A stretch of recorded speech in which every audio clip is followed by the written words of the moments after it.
तो ई खबर media live से दर्शकों हम आपका स्वागत, वंदन और हार्दिक अभिनंदन करते हैं।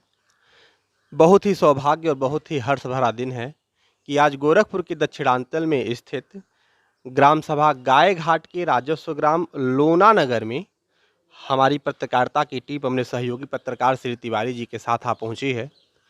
यहाँ पर ग्रामीणों से बातचीत करने के दौरान हमें एक बहुत ही अद्भुत, बहुत ही प्राचीन और बहुत ही सुंदर श्री देई माता के मंदिर के बारे में पता चला, जहाँ पर ग्रामवासियों के सहयोग से श्री भोलेनाथ, श्री हनुमान जी, श्री ब्रह्मा जी व एक बहुत ही सुंदर तालाब भी दिखाई दिया, जिसका अब हम अपने पत्रकारिता के चैनल से अक्षरशः वर्णन करना चाहते हैं। ये लोना नगर में स्थित देई माता का मंदिर है और ये मंदिर आज से तकरीबन सैकड़ों 300 साल या 400 साल पुराना मंदिर है और यहाँ पे जो कोई भी श्रद्धालु हार्दिक दिल से, तहे दिल से अपनी मनोकामना का मन्नत मांगता है, उसकी मनोकामना माता जी के आशीर्वाद से निश्चित रूप से पूरी होती है। देई माता के मंदिर का जो स्ट्रक्चर है, हम यहाँ पर थोड़ा माता जी को प्रणाम करके उसको दिखाना चाहेंगे अपने पत्रकार के साथ। जरा आ करके देखें इस मंदिर को, जिस मंदिर की भव्यता, जिस मंदिर की सुंदरता, जिस मंदिर की प्राचीनता इसके मूर्तियों से, माता जी की पिंडी के स्थान से ही देखने पर काफ़ी क्या होती है, प्रलक्षित होती है। माता जी की दो आँखें, माता जी की दो आँखें जो देखने मात्र से ही क्या करती हैं, किसी भी व्यक्ति के और पापियों के पाप को तुरंत क्या कर लेती हैं, हरण कर लेती हैं। और जस्ट मंदिर के दाहिने तरफ एक दुर्गा माता का मंदिर है, एक दुर्गा माता की मूर्ति है, जिन्हें हम इतिहास की बात करें तो महिषासुर मर्दांगिनी के नाम से भी जानते हैं, महिषासुर मर्दानी के भी नाम से जानते हैं। और इस मंदिर के चारों तरफ एक बहुत ही सुंदर तरीके से एक टाइल्स के पत्थर से क्या किया गया है, इसको सजाया है। और मंदिर की सुरक्षा को देखते हुए यहाँ पर ग्रामवासियों और क्षेत्रवासियों के सहयोग से स्टील की रेलिंग भी लगाई गई है। और साथ ही साथ यहाँ की छत के ऊपर तो बहुत ही सुंदर दो शीशे का निर्माण किया गया है, जिससे रोशनी क्या होती है, मंदिर पर सीधी पड़ती है और पड़ने की वजह से इसकी सुंदरता में चार चांद लग जाता है। यदि मंदिर की हम दीवारों की बात करें तो मंदिर की चारों दीवारें जो हैं एक बहुत ही खूबसूरत टाइल्स के पत्थर से सजाई गई हैं, जिस पर भगवान शिव के अक्षर अर्थात ओम के उच्चारण से कुछ टाइल्स भी लगाए गए हैं, जो मंदिर की सुंदरता में चार चांद लगा देते हैं। मंदिर के कार्यकर्ता और सम्मानित नागरिक लोना नगर ग्राम के ग्रामवासी को भी ज़रा दिखाने का प्रयास करें। और एक चाचा जी बैठे हैं, चूँकि हम लोग यहाँ के पत्रकार हैं, बहुत ज़्यादा मंदिर के विषय में तो जानकारी नहीं है, अतः हम एक पथ प्रदर्शक के रूप में एक चाचा जी का सहारा लेते हैं और वो हमें बताने का प्रयास करेंगे कि मंदिर की महानता के विषय में कौन कौन से ऐसे अद्भुत चमत्कार माता देई के द्वारा हुआ। जरा इसको देखने का प्रयास करते हैं। चाचा जी उठें आप थोड़ा सा।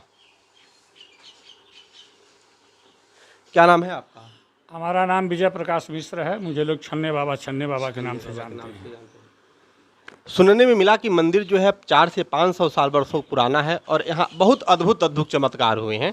जरा एक आध चमत्कार के बारे में। यहाँ का प्रत्यक्ष प्रमाण है, हमारे क्षेत्र जवार में अगर किसी को आँख में किसी भी प्रकार का मोतियाबिंद हो, माड़ा हो या आँख में कोई हल्की फुल्की घाव लग जाती हो, तो यहाँ का मानना है कि जो भी भक्त यहाँ इस मंदिर पर आकर के देई माता का नाम ले कर के, यह जो एक विशाल जो यानी का बरगद का पेड़ है, उसकी बट वृक्ष जो है उसकी टहनी तोड़ करके उसमें का जो दूध अपने आँख में लगा लेते हैं, बिना दवा के माँ की ऐसी असीम अनुकंपा है कि उनकी आँखें ठीक हो जाती हैं।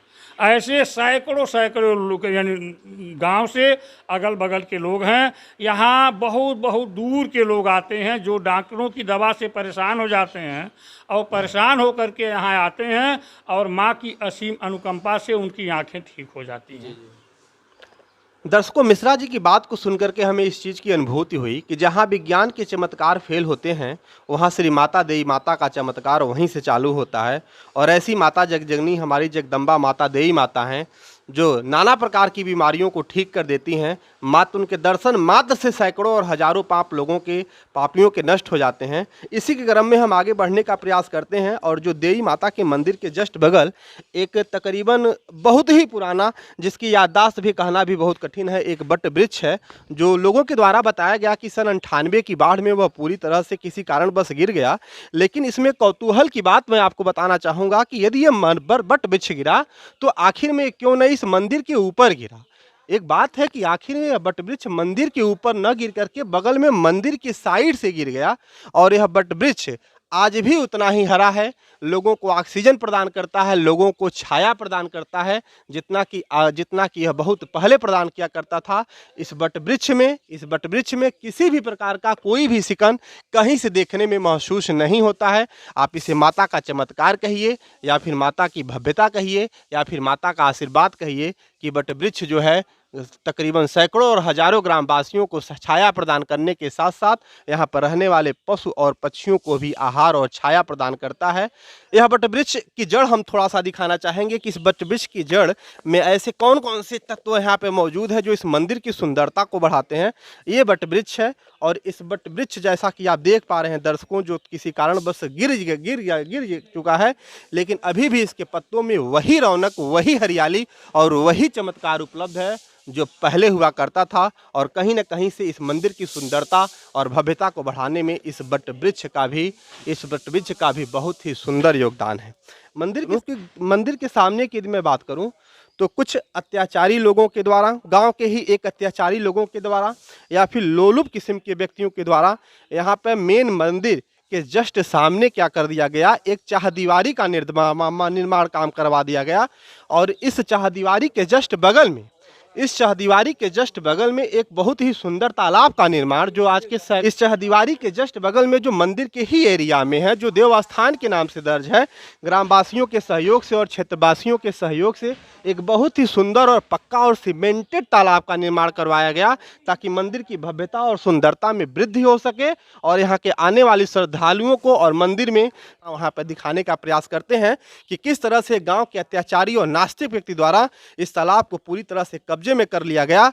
और गांववासियों के सहयोग से, ग्रामवासियों की निवेदन करने पर भी ये इस चाहदीवारी को हटाने के लिए तैयार नहीं हो सके। इसके लिए ग्रामवासियों ने कईयों बार प्रयास किया।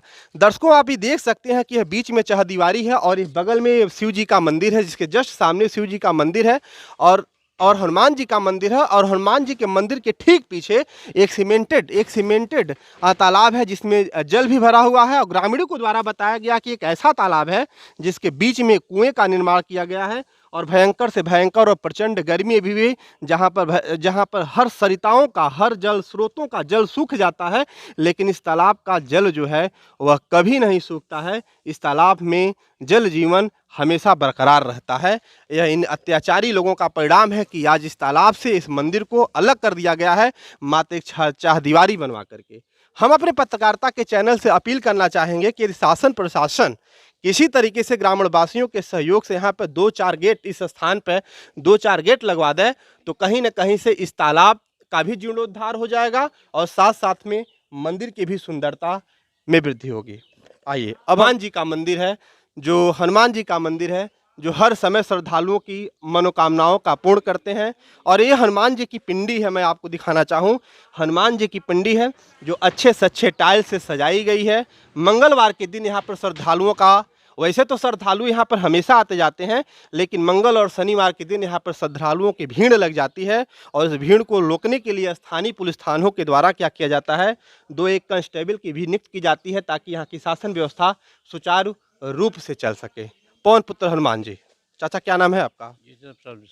कब से रह रहे हैं आप यहाँ पे? अरे सर, अब तो सन 59 से रह रहे हैं। 59 से रह रहे हैं जी। चलिए, हनुमान जी की मंदिर कब से है यहाँ पे? यहाँ तो हनुमान जी का मंदिर बाद में बना है, पहले ये सब मंदिर था। जी जी। तो देखा आपने, मिश्रा जी से बातचीत करने के दौरान इस चीज़ को पता चला, मिश्रा जी से बातचीत करने के बाद इस चीज़ को पता चला कि हनुमान जी का मंदिर भी प्राचीन मंदिर है और देवी माता के स्थान पर यह भी आने वाले श्रद्धालुओं की सभी मनोकामनाओं को पूर्ण करता है। हनुमान जी के मंदिर के जस्ट सामने हर हर महादेव श्री देवों के देव महादेव जी का मंदिर है और यह मंदिर बहुत ही जागता मंदिर है। यहाँ से दूर दूर तक के श्रद्धालु क्या होते हैं यहाँ पर आते हैं, दूर दूर से श्रद्धालु क्या होते हैं यहाँ पर आते हैं और श्रद्धालुओं की हर मनोकामनाएं श्री देवों के देव महादेव अर्थात हमारे भोलेनाथ जी पूर्ण करते हैं। इस मंदिर के बारे में मैं आपको बताना चाहूँगा कि इस मंदिर की दीवारों से ही आप स्पष्ट कर सकते हैं कि यह मंदिर बहुत ही प्राचीन मंदिर है और लोगों की हर प्रकार की समस्याओं का पूरी तरीके से निराकरण करता है। जो भी लोग क्या करते हैं सच्चे दिल से देवों के देव महादेव के मंदिर में आते हैं, उनकी समस्याएं क्या होती हैं वह पूरी तरीके से निराकरित होती हैं। ये शिव जी का मंदिर है जो कहने का अर्थ आशय है कि अच्छे पत्थर से सजाया गया है और ये भगवान भोलेनाथ की मेन पिंडी है। यहाँ पर श्रद्धालु जलाभिषेक करते हैं और इस पिंडी के जस्ट बगल में एक शेषनाग की प्रतिमा भी स्थापित की गई है जो इस मंदिर की सुंदरता में वृद्धि करती है। सबसे अहम चीज़ मैं आपको बताना चाहूँगा कि इस मंदिर में 3 मूर्तियाँ लगी हुई हैं। इस मंदिर में 3 मूर्तियाँ लगी हुई हैं और तीनों ही मूर्तियाँ एक निश्चित स्थान पे क्या की गई हैं, सजाई गई हैं। चाचा जी इधर आए आप, क्या नाम है आपका? विनोद मिश्रा सर। चलिए, ये मंदिर शिव जी का है। जी जी सर। सबसे पहले हम जानना चाहेंगे कि यहाँ पे मंदिर की तीनों तरफ 3 मूर्तियाँ लगाई हैं छोटी एक छोटी। पार्वती जी का है, एक गौरी जी का है और एक गणेश जी का है सर। जी, तो कौन सी गणेश की मूर्ति है? जी ये वाली। अच्छा जी जी। पत्रकार साहब जरा इस चीज को दिखाने का प्रयास करें, गणेश जी की मूर्ति को। जी। अच्छा, गणेश जी की मूर्ति हाँ। है, वो किसकी है? वो माता पार्वती जी की है। माता पार्वती की है। गौरी जी की है। जी, तो कहने का आशा है कि इस मंदिर में शिव जी तो मौजूद हैं और मौजूद होने के साथ साथ इनका पूरा परिवार भी मौजूद है। भगवान श्री गणेश भी मौजूद हैं जो विघ्न हरणकर्ता के नाम से जाने जाते हैं। वो माता पार्वती जी का मंदिर है और वो माता पार्वती जी के साथ साथ जो है माता गौरी का मंदिर है जो हर पापों का हरण करती हैं और अपने आप में ही उनके दर्शन मात्र से ही पापियों के सारे पाप क्या हो जाते हैं, वो नष्ट हो जाते हैं। और बाहर बिना नंदी भगवान के शिव जी की पूजा की कल्पना भी नहीं की जा सकती। यहाँ पर एक छोटे से नंदी भगवान की भी मूर्ति जो पत्थर के रूप में स्थापित की गई है और ऐसा लोगों की मान्यता है कि जो कोई भी व्यक्ति क्या होते हैं भगवान शिव के दर्शन करते हैं उनकी सारी समस्याओं का निराकरण होता है। निराकरण की बात छोड़िए, इस स्थान पर आते आते ही उनकी सारी समस्याएं क्या हो जाती हैं, पूरी तरीके से दूर हो जाती हैं। और दर्शकों, नंदी बाबा की बात तो हम कर ही रहे थे, यहाँ पर देखिए सीधे साक्षात नंदी बाबा हमारे क्या हो चुके हैं, यहाँ पर उपस्थित हैं और जो भगवान शिव की सुरक्षा में हमेशा यहाँ पर मौजूद रहते हैं। चाचा जी आइए जरा, क्या नाम है आपका? अजीत कुमार मिश्रा। अजीत कुमार मिश्रा जी, कब से हैं मिश्रा जी आप यहाँ पे? हम लगभग 30 साल से हैं। चलिए, भगवान शिव के मंदिर में सावन के महीने में बड़ी भीड़ रहती है। बम्पर भीड़ रहती है। भीड़ को रोकने के लिए शासन प्रशासन का सहारा लेना पड़ता है यहाँ पर सावन के महीने में और हर मनोकामना यहाँ पर पूर्ण होती है बाबा भोलेनाथ की कृपा से। तो ऐसे हैं हमारे भोलेनाथ, ऐसे हैं हमारे देवों के देव महादेव स्थित ग्राम लोना नगर में ग्राम सभा गाय घाट में एक राजस्व ग्राम लोना नगर है। अब इस मंदिर की भव्यता के बारे में विस्तार से बताते बताते हम आपको यह भी बताते चलें, यहाँ पर कभी एक ऋषि का नाम हुआ करता था। चाचा जी क्या नाम था ऋषि का? लोहवा बाबा का नाम हुआ करता था और जो क्या थे अपने आप में बहुत ही सिद्ध पुजारी माने जाते थे। और वो क्या करते थे, इसी जो आज आप देख पा रहे हैं, जो आज सीमेंटेड काम चल रहा, कभी इस स्थान पे उनकी कुटिया हुआ करती थी। हाँ, कुटिया हुआ करती थी और इसी कुटिया में बैठ करके लोहवा बाबा क्या करते थे, जो कि बहुत ही जागता बाबा माना जाते थे, यहाँ इस मंदिर की रखवाली किया करते थे, पूजा पाठ किया करते थे और उनके ऊपर माता देवी माता का जो आशीर्वाद था वह पूरी तरीके से बरकरार भी था। लेकिन सबसे पहले हम धन्यवाद देना चाहेंगे कि लोना नगर के संपूर्ण ग्रामवासियों का और विशेष तर से उमेश मिश्रा जी का धन्यवाद देना चाहेंगे अपने ई खबर मीडिया लाइव के चैनल के द्वारा कि उनके सहयोग से और क्षेत्रवासियों के सहयोग से आज यहाँ पर एक सुंदर सा निर्माण कार्य कराया जा रहा है। उनकी कुटिया के स्थान पर एक हाल बनवाया जा रहा है ताकि यहाँ पर यज्ञ संबंधित काम, निवास संबंधित काम एवं सुरक्षा संबंधित काम इस मंदिर का पूरा किया जा सके। एक बार पुनः उमेश मिश्रा और समस्त क्षेत्रवासियों को हम क्या करते हैं, धन्यवाद देने का प्रयास करते हैं। ये रहा मंदिर के बगल में यज्ञ कुंड, ये रहा हमारा मंदिर के बगल में यज्ञ कुंड जो कि काफ़ी पुराना है और बरसात के मौसम से यहाँ पे आप थोड़ा बहुत देख सकते हैं कि थोड़ा बहुत पानी आ चुका है। और ये रहा यज्ञशाला, ये रहा हमारा यज्ञशाला जहाँ पर बैठ कर के लोग क्या करते हैं, यज्ञ करते हैं। और ऐसा माना जाता है कि हिंदू धर्म में कि यज्ञ करने से व्यक्ति के जन्म जन्मांतरों के पापों का नाश हो जाता है, जड़ से नाश हो जाता है, समूल नाश हो जाता है। और यहाँ पर बैठ कर के लोग क्या करते हैं, आपस में बात भी करते हैं और महत्वपूर्ण समस्याओं का निराकरण भी करते हैं। और साथ ही साथ जब भी आवश्यकता पड़ती है तो यहाँ पर यज्ञशाला भी होती है। दर्शकों, तो यहाँ पर एक ब्रह्म बाबा का स्थान है और ब्रह्म बाबा ऐसा माना जाता है कि गांव की सभी समस्याओं का निराकरण करते हैं, गांव की सभी समस्याओं का निराकरण करते हैं। और गांव का कोई भी काम तब तक संपन्न नहीं हो पाता जब तक कि ये लोग क्या करते हैं, ब्रह्म बाबा के स्थान पर आकर के अपने संबंधित बातों का उजागर नहीं कर पाते हैं। आइए अब हम ब्रह्म बाबा के स्थान को भी यहाँ पर अपने साथी पत्रकार के द्वारा दिखाने का क्या करते हैं, प्रयास करते हैं। ये हमारे ब्रह्म बाबा हैं जो लोना नागर ग्राम सभा और क्षेत्रवासियों के संरक्षक हैं। सभी लोगों की इन पर आस्था है और लोगों की आस्था के अनुरूप ही ये सभी लोगों की समस्याओं का निराकरण करते हैं। इसकी छतों को काफ़ी सुंदर तरीके से पेंट और पेंटिंग से क्या किया गया है, सजाया गया है। और सजाने के दौरान ग्रामवासियों के सहयोग से यहाँ पर एक सुंदर से घंटे का निर्माण कराया गया है, जिस घंटे के हिलाने के समूल मास से लोगों के संपूर्ण समस्याओं का निदान हो जाता है। एक बहुत ही सुंदर चीज़ हम अपने पत्रकारिता के दौरान पाए। इस चीज़ को आप देख पा रहे हैं सर, क्या है ये? शंख है, ये शंख है। और महाभारत काल से लेकर के आज तक शंख के महत्व और महिमा को भुलाया नहीं जा सकता। महाभारत काल से लेकर के शंख के महत्व और महिमा को भुलाया नहीं जा सकता। ये शंख देखने में जितनी छोटी है वो उतनी वजन, ये है वो उतनी वजन।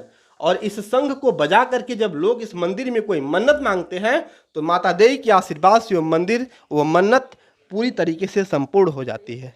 भगवान भोलेनाथ के सामने, जैसा कि हमने आपको पहले ही नंदी बाबा का साक्षात दर्शन कराया, और कराते वक्त यहाँ पर मैंने देखा कि यहाँ पर एक कुआं है और वो कुआं वास्तव में बहुत पुराना हो चुका है, लेकिन किसी कारणवश अब ये भट जा चुका है और ऐसा लगता है कि ये अपने अस्तित्व को खोने वाला है।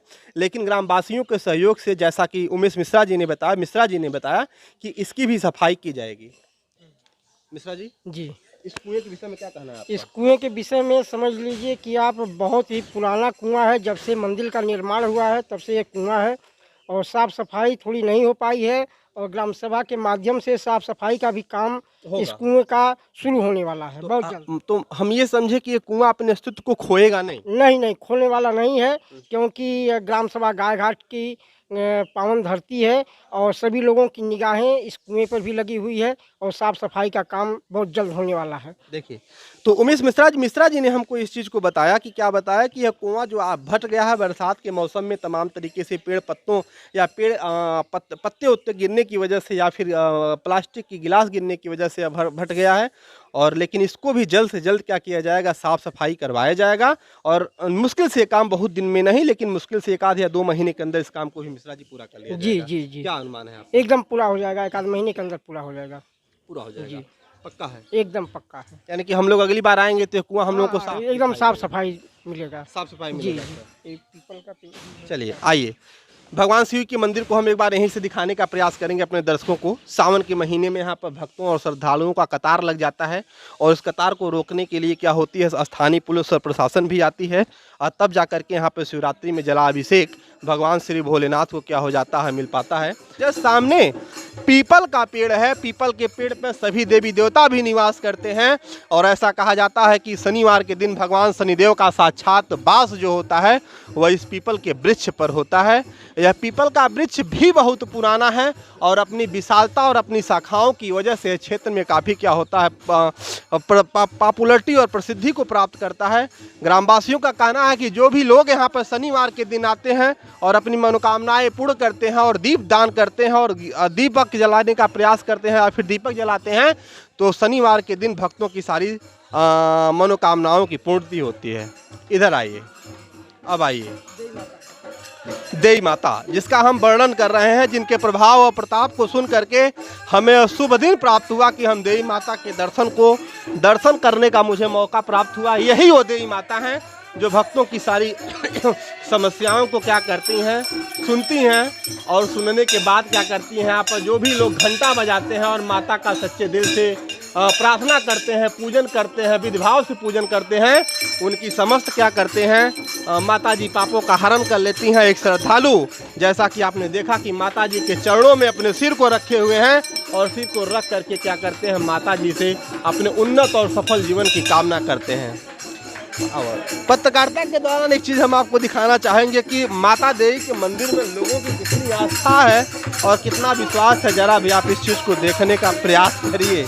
यहाँ के श्रद्धालु माता देवी माता के मंदिर में नतमस्तक होकर के ढोल नगाड़े मजारे लेकर के माता जी की सेवाओं में क्या करते हैं, तल्लीन हैं। एक बार पुनः हम देवी माता का दर्शन कराने का क्या करते हैं, प्रयास करते हैं।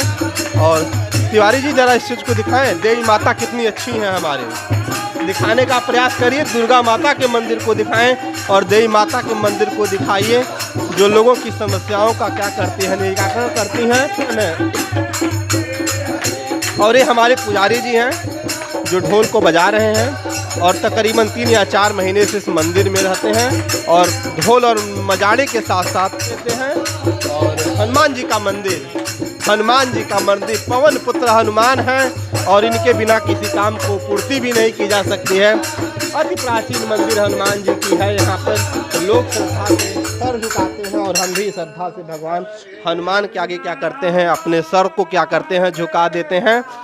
और सभी नागरिक तकरीबन जो लोग यहाँ पर बैठे हैं देवी माता के गुणगान में यहाँ पर आया भजन कीर्तन किया करते हैं और आज भी करते समस्याओं को और जानने का प्रयास करते हैं। ये मंदिर है। जरा हम मंदिर की बाहरी किनारों को भी दिखाने का प्रयास करते हैं कि मंदिर में आने का रास्ता क्या है।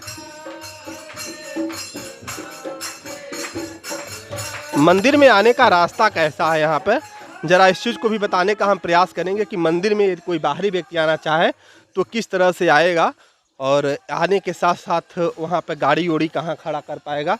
तिवारी जी, ये रहा गाड़ी खड़ा करने का स्थल। मंदिर में एक विशाल वटवृक्ष है, वटवृक्ष जो कि गिरा हुआ है। गांव के कुछ छोटे मोटे बाबू हमारे यहाँ पर खेल भी रहे हैं।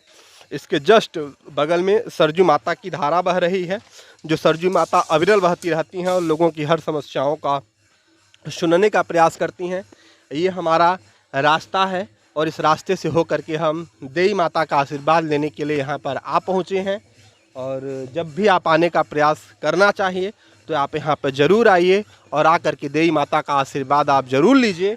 और जब आप आशीर्वाद लेंगे तो निश्चित रूप से आपकी सारी मनोकामनाएं जो कि देवी माता के स्थान पर स्थापित हैं वह क्या हो जाएंगी, पूर्ण हो जाएंगी। और इसी के साथ साथ हम अपनी वाणी को विराम देते हैं। फिर कभी यदि यहाँ पे आना होगा तो हम देवी माता के विषय में आपको ज़रूर बताने का प्रयास करेंगे। तब तक के लिए अपने पत्रकार तिवारी जी और मिश्रा जी को चैनल के माध्यम से आप सभी लोगों को मैं धन्यवाद देना चाहता हूँ। ग्रामवासियों को भी धन्यवाद और विशेष रूप से उमेश मिश्रा जी को भी धन्यवाद, जिनके निर्माण काम से, जिसके सहयोग से यह लोहवा बाबा का जो कुटिया है उसको तब्दील करके एक पक्के हाल के रूप में तब्दील किया जा रहा है। धन्यवाद।